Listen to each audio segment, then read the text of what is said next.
Hello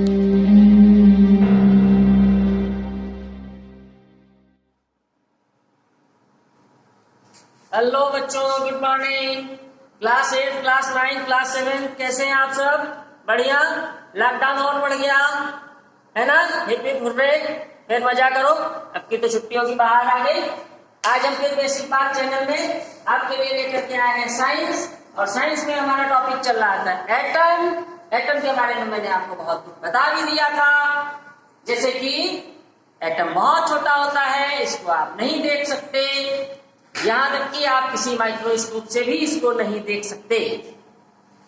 electron microscope एक ऐसा microscope होता है जिससे आप छोटे से छोटी चीज को देख सकते हैं, लेकिन एटम को उससे भी देखा नहीं जा सकता है। प्रयास चल रहे हैं लेकिन अभी तक संभव नहीं हुआ, क्योंकि किसी भी चीज को देखने के लिए बच्चों क्या चाहिए? किसी भी चीज को देखने के लिए जरूरी होता है कि लाइट की रे उस पर पड़ के रिफ्लेक्ट हो, और एटम इतना छोटा होता है कि लाइट रिफ्लेक्ट नहीं होती, उसकी कुछ वेवलेंथ के केसेस होते हैं, इसलिए इसको हम देख नहीं पाते। अब प्रश्न ये उठता है कि सर अगर हम इसको देख नहीं पाते तो फिर ये डिफरेंट मॉडल कहां से आए? अगर हम इनको देख नहीं पाते तो साइंटिस्ट ने इलेक्ट्रॉन प्रोटॉन की खोज कैसे कर ली? क्योंकि इलेक्ट्रॉन तो एटम से भी छोटा होगा, है ना? इलेक्ट्रॉन जो है वो एटम से भी छोटा होगा, क्योंकि एटम उसी से मिलकर के बन रहा है, सब एटॉमिक पार्टिकल है। तो फिर अगर ये देखे नहीं जा सकते तो ये कैसे जाना गया कि ये प्रोटॉन न्यूट्रॉन बीच में रहते हैं, इलेक्ट्रॉन आसपास रिवॉल्व करते हैं, चक्कर लगाते हैं, और आखिर इलेक्ट्रॉन, प्रोटॉन और न्यूट्रॉन, इनकी डिस्कवरी कैसे हो गई? आखिर जे थॉमसन ने इसे कैसे खोज लिया? अगर दिखता नहीं है। प्रोटॉन, रदरफोर्ड ने इसको कैसे खोज लिया? अगर दिखता नहीं है। न्यूट्रॉन, चैडविक ने इसको कैसे खोज लिया? अगर दिखता नहीं है। ऐसे ही खोज लिया बच्चों, जैसे कोरोना दिखता नहीं है लेकिन सबने खोज लिया, है ना? कोरोना दिखता है? नहीं दिखता, सिम्टम दिखते हैं, है ना? गॉड दिखता है? नहीं, लेकिन बहुत सारे ऋषि मुनि हैं, गॉड को देखा है, गॉड को खोजा है, उसको फील किया है ना? हमारा काम बन गया, जय बरम बाबा प्रसाद चढ़ा दिया, इसका मतलब है कुछ पावर है ना? बाजार पे चादर चढ़ाते हैं, पावर है, देखा तो नहीं आपने, है ना? बहुत सारी चीजें हैं जो नहीं दिखती लेकिन मानना पड़ता है, ठीक है? सर दर्द हो रहा है, दवाई खा ली, ठीक हो गया। कैसे ठीक हो गया? क्या कुछ दिखा? नहीं दिखा, बस ठीक हो गया, है ना? इसी तरीके से ये था। ये एक लंबी चीज है, जब मैं आपको एटॉमिक मॉडल पढ़ाऊंगा उसमें मैं आपको एक टोटल चीजें बताऊंगा। फिलहाल आप ये जानो कि ये इलेक्ट्रॉन, प्रोटॉन, न्यूट्रॉन बच्चों ये पार्टिकल तो है ही, साथ साथ भी ये रेज भी है। और कैसी रेज है बच्चों? Invisible. Mister India, mister India, Mogambo, कुशवा, मिस्टर इंडिया टाइप रेज है। ये इनका प्रभाव दिखता है, इनका इफेक्ट दिखता है। कैसे दिखता है? कि साइंटिस्ट ने इनकी डिस्कवरी की तो इन्होंने क्या किया, कुछ ऐसी व्यवस्था बनाई, एक ट्यूब ले लिया, ट्यूब में इन्होंने प्लस की एक एनोड लगाया, एक कैथोड लगाया, देखा कि जो रेज उसमें से निकली वो एनोड की तरफ जा रही है। रेज दिखी नहीं, रेज दिखी कहीं नहीं बच्चों, लेकिन उनका प्रभाव गया, कुछ वहां पे चमक उत्पन्न हुई, प्रोड्यूस हुई, या वो प्लेट गर्म हो गई। तो प्लेट कैसे गर्म हो गई? उसमें कुछ ना कुछ जरूर टक्कर लिया है कि वो गर्म हो गई। अगर प्लस वाली गर्म हो गई तो पक्का है कि उसमें माइनस वाली ही आई होगी, क्योंकि प्लस और माइनस में रिएक्शन होता है। अगर माइनस वाली गर्म हुई तो पक्का उसमें प्लस वाली ही आई होगी। अब पार्टिकल आए हैं कि वेव आई है। इसके लिए क्या किया फिर साइंटिस्ट ने? क्या किया कि दिख तो रहा नहीं था, अब क्या करें? तो उन्होंने उसमें एक फैन लगा दिया, ट्यूब में एक छोटा सा पंखा लगाया, चरखी, और जब उन्होंने फिर से एक्सपेरिमेंट दोहराया तो चरखी घूम गई। अब चरखी को किसने घुमा दिया? एयर तो थी नहीं, इसका मतलब कुछ ना कुछ ऐसा निकला वहां से एनर्जी जिसने उसको घुमा दिया। वहां से इनकी डिस्कवरी हुई है। ये जब आप क्वांटम फिजिक्स पढ़ोगे तब पढ़ोगे। बहरहाल मैं इनकी डिस्कवरी आपको बताऊंगा जब मैं आपको एटॉमिक मॉडल बताऊंगा, राइट? तो इलेक्ट्रॉन, प्रोटॉन, न्यूट्रॉन, इन तीन लोगों ने इनकी डिस्कवरी की। ये तीन सब एटॉमिक पार्टिकल है बच्चों। एक चीज ध्यान रखना, एटम केवल एक चीज से अलग है, एनर्जी से। एटम एनर्जी में डिफरेंस है, ठीक है? बाकी एटम से हर चीज मिलकर बनी, आप जानते हैं, ठीक है? चलिए, अब जो हमारा टॉपिक हमने लगा रखा है वो लगा रखा कॉम्बिनेशन कॉम्बिनेशन ऑफ एटम, मैंने आपसे बताया भी था कि एटम कंबाइन क्यों होता है, क्योंकि ये बहुत ज्यादा रिएक्टिव होता है। रिएक्टिव क्यों होता है, क्योंकि ये स्टेबिलिटी पाना चाहता है, ये सब मैंने आपको बता दिया था। तो एटम बच्चों 3 तरह से कंबाइन होता है, लेकिन आपके सिलेबस में 2 टाइप है, तो मैं 2 टाइप ही आपको बताऊंगा, ठीक है। पहला है बच्चों कोवैलेंट, कोवैलेंट बॉन्डिंग। बॉन्डिंग बच्चों, बॉन्डिंग में होता है बंधना। आखिर 2 एटम कैसे बंध रहे हैं, 2 या 2 से ज्यादा है, ठीक है। मैं बार बार 2 कह रहा हूं, लेकिन आप ऐसा मत समझिएगा। इसका मतलब है 2 आर मोर देन 2, राइट। 2 या 2 से ज्यादा एटम किस तरह से बंध रहे हैं, इसको बच्चों बोलते हैं बॉन्डिंग। बॉन्डिंग कब होती है, मैंने आपसे बताया था, आउटर मोस्ट ऑर्बिट में एटम की सबसे बाहरी वाली सीट पर अगर 2 इलेक्ट्रॉन से कम है तो वो बॉन्डिंग करेगा, 8 से कम है तो करेगा, अगर 2 और 8 है तो नहीं करेगा, ठीक है। तो ये बॉन्डिंग कितने तरीके से होती है, पहला है कोवैलेंट बॉन्डिंग। मैं आपको कोवैलेंट बॉन्डिंग के कुछ एग्जांपल बताता हूं बच्चों, ठीक है। जैसे मैंने आपको उस दिन बताया भी था, जैसे मैं पहला एग्जांपल लेता हूं हाइड्रोजन एटम का। This is your hydrogen atom. आप जानते हैं कि हाइड्रोजन एटम दुनिया का सबसे छोटा एटम है, इससे छोटा एटम कोई नहीं है यूनिवर्स में, ठीक है। ये क्वेश्चन हो गया कि सबसे छोटा एटम कौन सा होता है, हाइड्रोजन, क्योंकि बेचारे के पास 2 ही पार्टिकल होते हैं, न्यूट्रॉन होते नहीं। तो होता क्या बच्चों कि इसके पास केवल 1 इलेक्ट्रॉन है ना, ये मैंने आपसे बताया था। अगर 1 इलेक्ट्रॉन है तो ये स्टेबल नहीं है, अनस्टेबल है, इसलिए ये मोर रिएक्टिव है। इसलिए हम कहते हैं कि मोर रिएक्टिव एटम भी होता है। तो ये क्या करता है, ये दूसरे एटम से कंबाइन करने का प्रयास करता है, और हाइड्रोजन एटम जाकर के हाइड्रोजन एटम से ही रिएक्ट करता है, ठीक है। तो दूसरा हाइड्रोजन एटम ये हो गया आपका, और इससे ये रिएक्ट करेगा। अब बच्चों रिएक्ट करने का मतलब आप ये समझ लीजिए कि एक दूसरे से ये भिड़ते नहीं है, लड़ते नहीं है। बॉन्डिंग 2 तरीके से होती है, या तो इलेक्ट्रॉन्स को एक दूसरे को दिया जाए, हम आपको दें इलेक्ट्रॉन और आप हमसे ले लें, तो एक डोनर हो गया और एक हो गया एक्सेप्टर। एक तरीका ये होता है कि शेयरिंग हो जाए, है ना, हिस्सेदारी हो जाए। तो सबसे पहली बात हिस्सेदारी की हो रही है। यहाँ ये इनको दे ही नहीं सकते क्योंकि एक ही है, अगर दे देंगे तो खत्म हो जाएंगे। ये इनको नहीं दे सकते तो शेयरिंग कर लेते हैं। तो शेयरिंग बच्चों किस तरीके से होती है, बिल्कुल आप समझिए कि अगर इसका स्ट्रक्चर देखा जाए तो इस तरीके से होती है, ठीक है। ये हाइड्रोजन के 2 एटम हैं जो मिल करके H2 बनाते हैं, जिसको हम कहते हैं हाइड्रोजन का मॉलिक्यूल। अब शेयरिंग कैसे होगी, एक H का ये था, एक हाइड्रोजन का ये था आपका इलेक्ट्रॉन, दूसरे हाइड्रोजन ने भी अपना इलेक्ट्रॉन यहां किया। अब जब आप इसको रीड करोगे तो एक एक करके रीड करो। इस हाइड्रोजन के पास देखिए कितने इलेक्ट्रॉन हो गए, 2, स्टेबल हो गया। अब इसका करेंगे तो कितने हो गए, 2, ये भी स्टेबल हो गया। तो ये बीच में जो बक्से में आ रहे 2 इलेक्ट्रॉन, इसी को बोलते हैं शेयरिंग, ठीक है। तो H2 बना बच्चों। ये भी हम जानते हैं कि जब एक से ज्यादा एटम मिलते हैं सेम टाइप, कान खोल के सुन लो, सेम टाइप एक से ज्यादा एटम जब मिलेंगे तो मॉलिक्यूल बनता है। Very good. और यहां पर आप देखो हाइड्रोजन के मॉलिक्यूल ये है H2, हाइड्रोजन का एटम H, ठीक है। और ये जो H एटम है बच्चों, ये एलिमेंट है। मैं साथ साथ बताता चलता हूं, ध्यान रखिएगा। ये सब एलिमेंट है जो प्योर फॉर्म में होते हैं, कोई मिलावट नहीं। हाइड्रोजन है तो हाइड्रोजन है, क्लोरीन है तो क्लोरीन है, ऑक्सीजन है तो ऑक्सीजन है। ये प्योर फॉर्म में होते हैं, इसलिए इनको एलिमेंट बोलते हैं, राइट। और ये क्या हो गया हमारा, ये मॉलिक्यूल हो गया।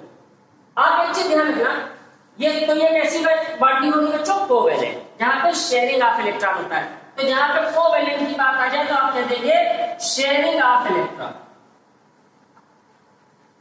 शेयरिंग ऑफ इलेक्ट्रॉन, ठीक है।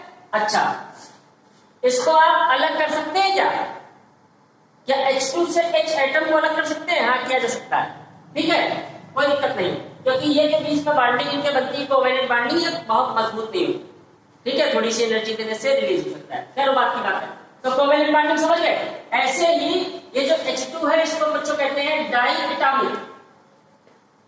Atomic molecule. मॉलिक्यूल क्यों कहते हैं, क्योंकि 2 से ज्यादा एटम है, 2 एटम। ऐसे ही बच्चों ऑक्सीजन भी, ऑक्सीजन का भी देख लीजिए किस तरीके से कंबाइन होता है, ये समझ गए। ये कॉम्बिनेशन है एटम का, एटम इसी तरीके से कंबाइन होता है। अब देखिए ऑक्सीजन कैसे कंबाइन होगा। ये ऑक्सीजन का एटम है बच्चों, ठीक है, ये ऑक्सीजन का एटम है। अब इसके पास, ये मैं थोड़ा स्क्वायर बना रहा हूं, हालांकि ऐसा होता नहीं है, ये इसकी आउटर मोस्ट ऑर्बिट है। इसके पास ऑक्सीजन के आउटर मोस्ट ऑर्बिट में कितने इलेक्ट्रॉन होते हैं बच्चों? 6 होते हैं। ठीक है, बना लीजिए 6 इलेक्ट्रॉन। देखिए 1 2 3 4 5 6, ये 6 इलेक्ट्रॉन हो गए। ठीक है, अब जब इसके पास 6 इलेक्ट्रॉन है तो स्टेबल कोई नहीं, तो स्टेबल होने के लिए दूसरे ऑक्सीजन के पास भागता है। ठीक है, दूसरा ऑक्सीजन आ जाएगा यहां, ये आ गया। ठीक है, इसके बाद भी कितने होते हैं? 6 होते हैं, तो 2 2 4 6। अब यहां भी बच्चों शेयरिंग होगी। शेयरिंग कैसे होती है? देखिए यहां भी शेयरिंग होगी। जब आप इसका इस ऑक्सीजन लोगे तो ये पूरा लेना पड़ेगा ऐसे। अब देखो इसके पास कितने हो गए? 2 2 4 2 6 2 8 इलेक्ट्रॉन। ठीक है, इसी तरीके से आप इसके पढ़ोगे तो ये पूरा लेना पड़ेगा। ये देखो 2 2 4 2 6 2 8। अब जो शेयरिंग हुए थे 4 इलेक्ट्रॉनों की, वो कहां आ गया? नीचे, राइट। तो इसको हम बोलते हैं O2 मॉलिक्यूल। ये ऑक्सीजन का मॉलिक्यूल है। ठीक है, और ये ऑक्सीजन का एटम है। 2 एटम मिलते हैं तो मॉलिक्यूल बनता है। ठीक है, इसी को हम ऑक्सीजन गैस भी बोलते हैं। ठीक है, ये फ्री स्टेट में रहता है। ठीक है, अच्छा, तो यहां भी कोवैलेंसी है। अच्छा, मैं एक चीज आपको और बता दूं, अगर 2 इलेक्ट्रॉन की शेयरिंग हो रही है तो ये बॉन्ड आएगा, सिंगल बॉन्ड। अगर 4 इलेक्ट्रॉन की शेयरिंग हो रही है तो डबल बॉन्ड आएगा।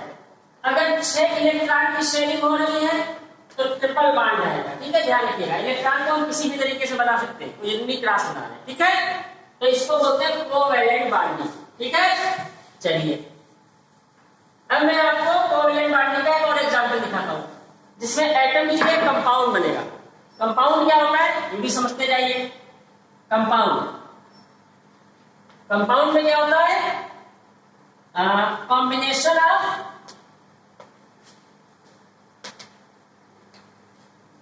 To or more different atom. बस ध्यान रखिएगा बहुत, अगर सेम टाइप के एटम मिल रहे हैं तो मॉलिक्यूल बनेगा। ठीक है, अगर डिफरेंट टाइप के एटम आपस में ज्वाइन हो रहे हैं तो बनेगा कंपाउंड। इस चीज को ध्यान रखिएगा।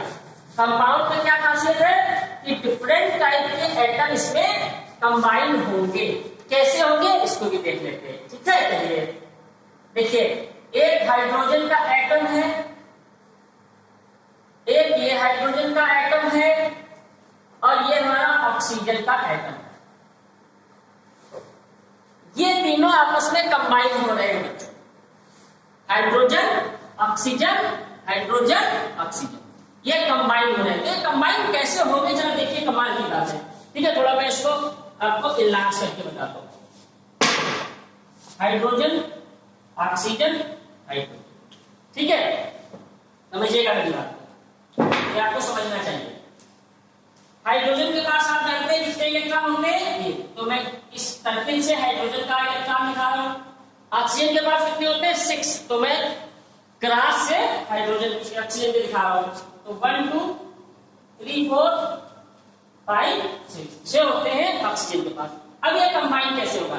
तो बच्चों देखो, बड़ी मजे की बात है, ऑक्सीजन के इस एटम को ये कंबाइन करेगा। कैसे करेगा? ये करेगा शेयरिंग, इस तरीके से शेयरिंग करेगा।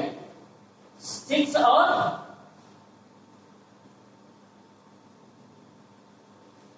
ये शेयरिंग ऐसे।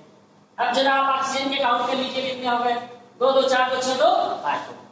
ठीक है, अच्छा, अब अगर इसके काउंट करने हैं आपको, इसके काउंट करने हैं, तो आप इन दोनों की शेयरिंग चलेगी इस तरीके से। तो ये H2O बनता है यहाँ पर, H2O। ध्यान रखिएगा, H2O जब भी आप बनाएंगे, जब आप वाटर बनाओगे, H2O का मतलब वाटर मॉलिक्यूल है, वाटर मॉलिक्यूल। जब आप इसको बनाओगे तो ये थोड़ा सा अलग टाइप से इसका कॉम्बिनेशन, इसका मिलान होता है। यहां पर कभी भी H2 जो है ये O से नहीं मिलता ना।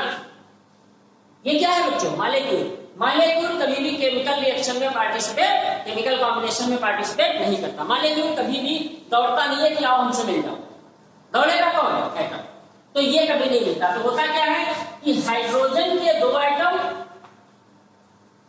ठीक है, हाइड्रोजन के 2 एटम, ये मिलते हैं ऑक्सीजन के 1 एटम से। ये है कॉम्बिनेशन, ये आपका कॉम्बिनेशन है H2O का। ये आपका हो गया ऑक्सीजन का एटम, ठीक है, और ये हो गया हाइड्रोजन के एटम H2O, 2 हाइड्रोजन 1 ऑक्सीजन। तो इसको हम लोग बोलते हैं कंपाउंड। कंपाउंड क्यों? क्योंकि डिफरेंट टाइप के एटम हो। समझ में आ गई बात? ये भी कैसा बॉन्ड है? कोवैलेंट। ठीक है, अभी वाटर के बारे में जब पढ़ेंगे डीपली तो इसके बारे में और कायदे से पढ़ेंगे। अब मैं आपको दिखाता हूं दूसरे टाइप की बॉन्डिंग। तो ये कोवैलेंसी समझ गया, कोवैलेंट बॉन्डिंग समझ गए।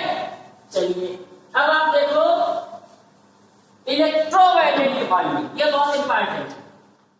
इलेक्ट्रोवैलेंट बॉन्ड ये क्या होता है? इसमें बच्चों क्या होता है? इलेक्ट्रॉन की शेयरिंग नहीं होती है। इलेक्ट्रॉन्स जो हैं वो डोनेट किए जाते हैं। एक डोनेट करेगा और एक क्या करेगा? गेन करेगा। एक देगा और एक लेगा, एक इलेक्ट्रॉन देगा और एक इलेक्ट्रॉन लेगा अपनी जरूरत के हिसाब से। कैसे? चलिए इसको भी देख लेते हैं कैसे। देखिए ये हमारे पास बच्चों एक एटम था सोडियम का, ठीक है। सोडियम के आउटर मोस्ट ऑर्बिट में बच्चों एक इलेक्ट्रॉन होता है। अब मैंने electron in the outer most orbit sodium, एक इलेक्ट्रॉन इसके आउटर मोस्ट ऑर्बिट में होता है। अब एक इलेक्ट्रॉन का मतलब स्टेबल तो होगा नहीं है। होता क्या है कि इसका कॉम्बिनेशन है वो इतना होता है 281, यानी सबसे आखिरी में एक इलेक्ट्रॉन और उसके पहले वाली में 8 इलेक्ट्रॉन। तो अगर ये कहता है कि भैया ये एक हमारा अगर हट जाए तो मेरे पास कितने बचेंगे? 1, हम स्टेबल हो जाएंगे। तो ये अपना एक इलेक्ट्रॉन फेंकता है। अगर ये अपना एक इलेक्ट्रॉन फेंकना चाहता है तो लेगा कौन? जिसके पास एक की कमी होगी। तो वो बंदा होता है क्लोरीन। क्लोरीन के लास्ट में बच्चों 7 इलेक्ट्रॉन होते हैं।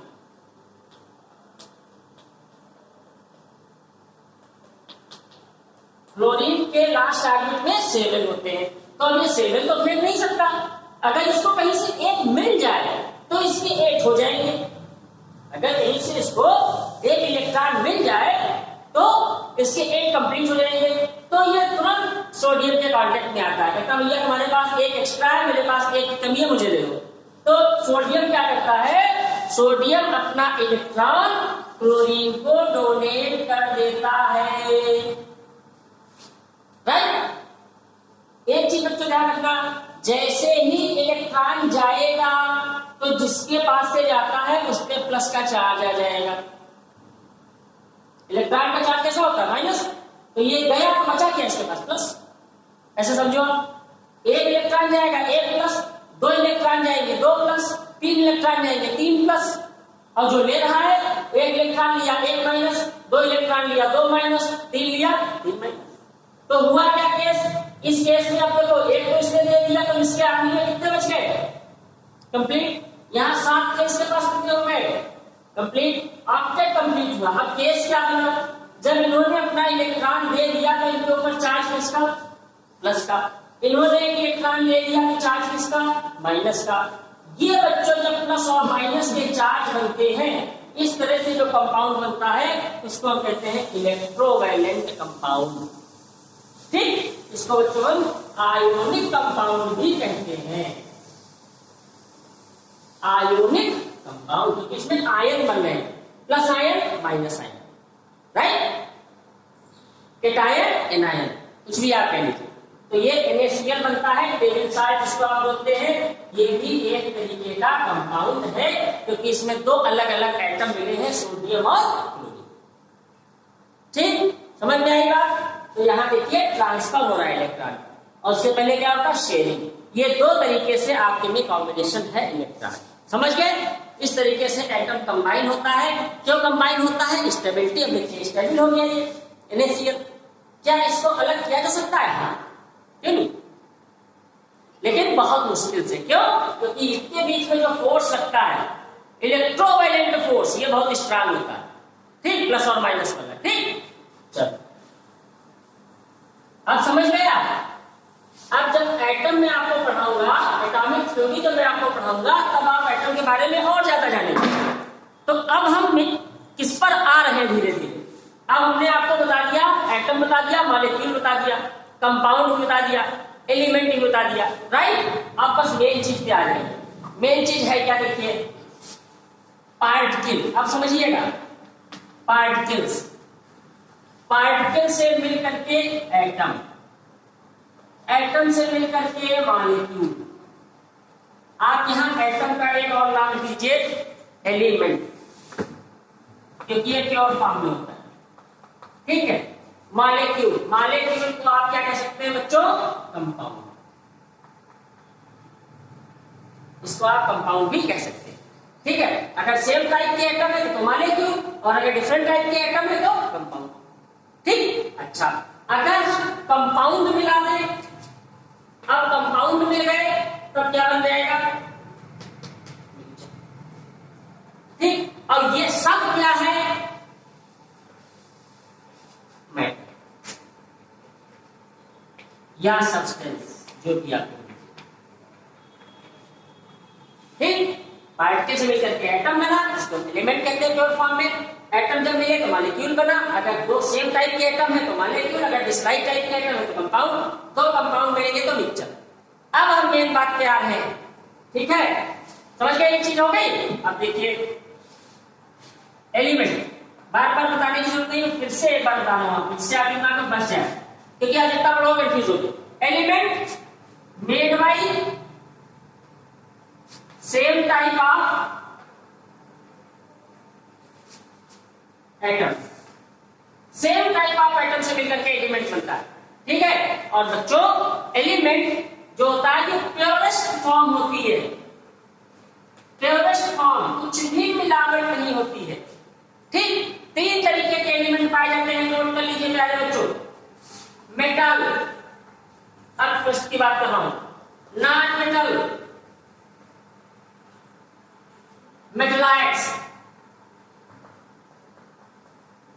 तीन तरीके के एलिमेंट पाए जाते हैं, मेटल, नॉन मेटल, मेटलाइट्स। मेटल में सोना हो गया, चांदी हो गया, लोहा हो गया, एल्युमिनियम हो गया, तांबा हो गया, सब क्या है, प्योर फॉर्म है, एलिमेंट है। नॉन मेटल क्या है आपका, सोडियम, जितनी भी गैसें हैं, सोडियम हो गया, लिथियम हो गया, हाइड्रोजन हो गया, हीलियम हो गया, सब क्या है, नॉन मेटल है। मेटलाइट जिनमें दोनों की प्रॉपर्टी होगी, ठीक है। ये एलिमेंट कितने टाइप के होते हैं, मेटल, नॉन मेटल, मेटलाइट। जब एलिमेंट के बारे में हम लोग बच्चों क्लासिफिकेशन ऑफ एलिमेंट पढ़ेंगे तब डीपली पढ़ेंगे। इस समय टोटल एलिमेंट कितने मालूम है, 119 टाइप के एलिमेंट हमें, ठीक। चलिए एलिमेंट के बाद फिर क्या आता है, बोलो। एलिमेंट के बाद आता है कंपाउंड।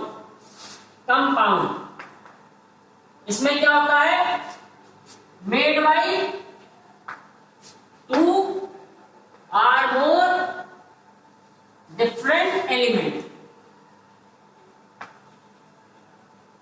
आप एटम भी बोल सकते हैं, डिफरेंट एलिमेंट को मिला करके, जैसे एक एलिमेंट हो गया सोडियम, एक एलिमेंट हो गया क्लोरीन, बन गया NaCl, दिस इज कंपाउंड। एक एलिमेंट हो गया हाइड्रोजन, एक एलिमेंट हो गया ऑक्सीजन, बन गया H2O, water, this is compound, ठीक है। एक एलिमेंट मैग्नीशियम, एक Br, MgBr, magnesium bromide element. एक हाइड्रोजन, एक क्लोरीन, HCl, कंपाउंड।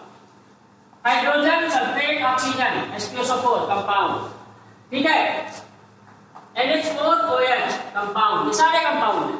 देखिए सब डिफरेंट डिफरेंट टाइप के एलिमेंट मिलेंगे या डिफरेंट डिफरेंट टाइप के एटम्स मिलेंगे, कुछ भी आप कह लीजिए, राइट। तो ये आपका होता है कंपाउंड, ठीक है, समझ गए, बहुत बढ़िया। अब कंफ्यूज मत होइएगा। अब इसके बाद फिर क्या आ गया, मिक्सचर। मिक्सचर, मिक्सचर में क्या होता है, two or more compounds here, two or more compound, दो या दो से ज्यादा कंपाउंड मिले, ठीक है, उसको मिक्सचर कहते हैं। मिक्सचर टू टाइप, कौन, होमोजीनियस, हेट्रोजीनियस। होमोजीनियस का मतलब क्या होता है, होमोजीनियस में जब दो या दो से ज्यादा चीजें मिलाई जाती है बच्चों, तो उनका रेशियो जो है वो सर्टेन होता है, निश्चित होता है। जैसे H2O, वाटर, वाटर में आप जानते हैं कि हाइड्रोजन के 2 और ऑक्सीजन का 1, अगर इससे उल्टा सीधा किया तो वाटर नहीं फॉर्म होगा, इसलिए उसको बोलते हैं होमोजीनियस। दूसरी पहचान क्या होती है, होमोजीनियस में जो चीजें मिली होगी, भाई मिक्सचर मिलकर बनेगा, मिश्रण जो चीजें मिली होंगी उनको आप देख नहीं सकते। जैसे वाटर, शुगर। अगर आप पानी में शुगर को घोल दें तो क्या शुगर दिखता है आपको? Can you see the molecules of the sugar in the शरबत, सिरप? नो, नहीं देख सकते। अगर वाटर में नमक होते तो नमक देख सकते हो? नहीं। तो जो चीजें घुली हुई अगर वो आपको ना दिखे तो उसको बोलते हैं होमोजेनियस। ठीक है। और जनरली ये कैसा होता है? ट्रांसपेरेंट। ये भी इसकी एक खासियत है कि होमोजेनियस ट्रांसपेरेंट हो। ठीक है, समझ गए? होमोजेनियस सर्टेन रेशियो होगा और कंस्टिट्यूएंट दिखेंगे नहीं। हेट्रोजीनियस, हेट्रोजीनियस में कंस्टिट्यूएंट दिखेंगे। ठीक है, और आर पार भी नहीं दिखेगा। जैसे milk, blood, plasma, iron plus water. पानी में तेल मिला, घुलेगा? नहीं घुलेगा, दूर से दिखेगा। ठीक है। Petroleum plus water, petrol water बोलो, घुलेगा? नहीं घुलेगा। Greece water, घुलेगा? नहीं घुलेगा। पेंट, इसको इमल्सन बोलते हैं। ठीक है। Collide, emulsion, suspension. सस्पेंशन क्या होता है? चार्ट वाटर, चार्ट वाटर में बोल दो, दिखेगा? दिखेगा। रेत और वाटर, सैंड और वाटर, बालू दिखेगी? दिखेगी। ये सारे हेट्रोजीनियस होते हैं। कल हम लोग बहुत कायदे से मिक्सचर पढ़ेंगे क्योंकि 9th का सिलेबस यहीं से शुरुआत होती है मिक्सचर से, कि डिफरेंट टाइप के मिक्सचर क्या होते हैं, उन्हें हम कैसे अलग अलग लैब में करेंगे। राइट? ओके बच्चों, इसको ध्यान रखिएगा। एटम के बारे में बहुत डीपली पढ़ेंगे जब मॉडल पढ़ेंगे। ठीक है, गुड बाय।